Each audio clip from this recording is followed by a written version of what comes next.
வணக்கம் மாணவ செல்வங்களே.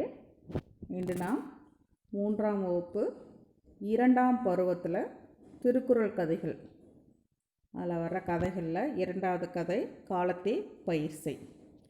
இந்த படத்தில் பாருங்கள், துண்டு போட்டுட்ருக்கிற பேர் மலைச்சாமி. இந்த வேஷ்டி கட்டி இருக்கிறவர், பட்டு வேஷ்டி மாதிரி கட்டியிருக்கிறவர் பேர் மாதையன். இங்கே முன்னாடி இருக்கிறது ஒரு பக்கம் இருக்கிறது கடலை, ஒரு பக்கம் இருக்கிறது நெல். இப்போ நம்ம விவசாயி இந்த கதையை பற்றி பார்த்துடலாம். இந்த கதையை சொல்லிடலாம். ஃபஸ்ட்டு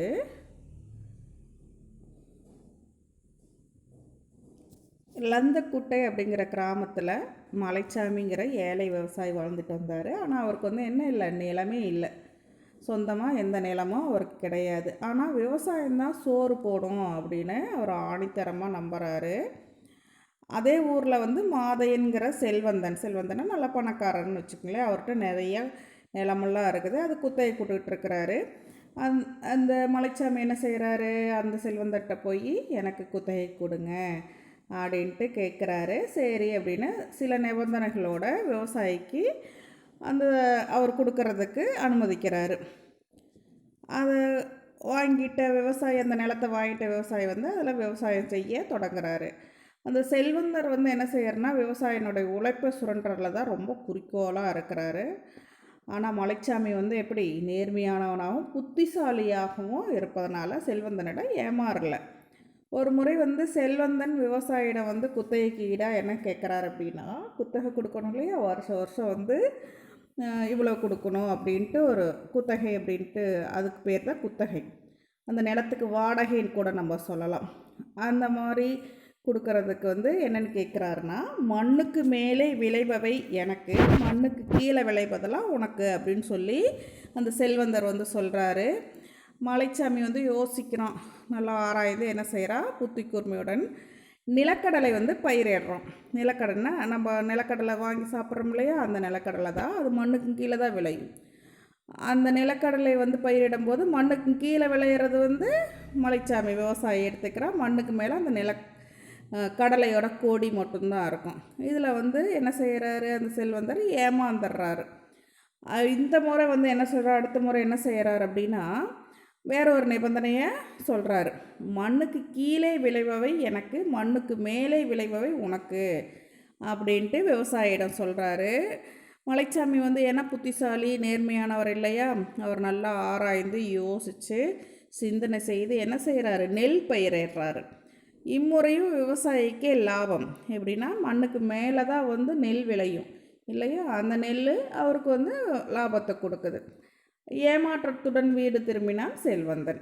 அதனால் எந்த இடத்துல எந்த காலத்தில் எப்படி நம்ம செய்ய வேணும் அப்படின்னு நம்ம அறிஞ்சு செஞ்சோம்னா உலகையே வென்று விடலாம் அப்படிங்கிறதா இந்த கதை. இதுக்கு திருக்குறள் குறள் 484 நாளும் கருதினம் கைகூடும் காலம் கருதி இடத்தார் செய்யின் அப்படின்ட்டு திருக்குறளை குறள் சொல்லியிருக்கிறாரு. அதுக்கான குறள் விளக்கம் பாருங்கள். செயலை முடிப்பதற்கு ஏற்ற காலத்தை அறிந்து இடத்தோடு பொருந்துமாறு செய்தால் உலகமே வேண்டும் என கருதினாலும் அது கைகூடும் அப்படிங்கிறதா இந்த குறளினுடைய விளக்கம். இப்போ நம்ம இந்த கதையை காலத்தே பயிர் செய்.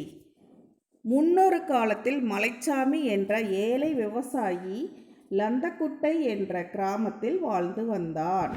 அவனுக்கென்று சொந்த நிலம் ஏதும் கிடையாது. ஆனால் விவசாயம்தான் சோறு போடும் என்பதை ஆணித்தரமாக நம்பினான். அதே ஊரில் வசித்து வரும் மாதையன் என்ற செல்வந்தனின் நிலத்தை குத்தகைக்கு கேட்டான். அச்செல்வந்தனும் சில நிபந்தனைகளுடன் தன் நிலத்தில் விவசாயம் செய்ய அனுமதிப்பதாக கூறினான். அதனை ஒப்புக்கொண்ட விவசாயி செல்வந்தனின் நிலத்தில் விவசாயம் செய்ய தொடங்கினான். அச்செல்வந்தன் விவசாயியின் உழைப்பை சுரண்டுவதிலேயே குறிக்கோளாக இருந்தான். இருந்த போதிலும் மலைச்சாமி நேர்மையானவனாகவும் புத்திசாலியாகவும் இருந்ததால் செல்வந்தனிடம் ஏமாறவில்லை. ஒரு முறை செல்வந்தன் விவசாயியிடம் குத்தகைக்கு ஈடாக மண்ணுக்கு மேலே விளைபவை எனக்கு, மண்ணுக்கு கீழே விளைபவை உனக்கு என்று கட்டளையிட்டான். புத்தி கூர்மையுடன் விவசாயி நிலக்கடலை பயிரிட்டதால் விவசாயிக்கே லாபம் கிட்டியது. ஏமாற்றமடைந்த செல்வந்தன் அடுத்த முறை விவசாயியை ஏமாற்ற எண்ணி நிபந்தனையை மாற்றினான். இம்முறை மண்ணுக்கு கீழே விளைபவை எனக்கு, மண்ணுக்கு மேலே விளைபவை உனக்கு என்றான். ஆராய்ந்த விவசாயி இம்முறை நெல் பயிரிட்டான். இம்முறையும் விவசாயிக்கே லாபம். ஏமாற்றத்துடன் வீடு திரும்பினான் செல்வந்தன். அதனால் எவ்விடத்து எதை எப்படி எக்காலத்தில் செய்ய வேண்டும் என்பதை அறிந்து செய்தால் உலகையே வென்றுவிடலாம்.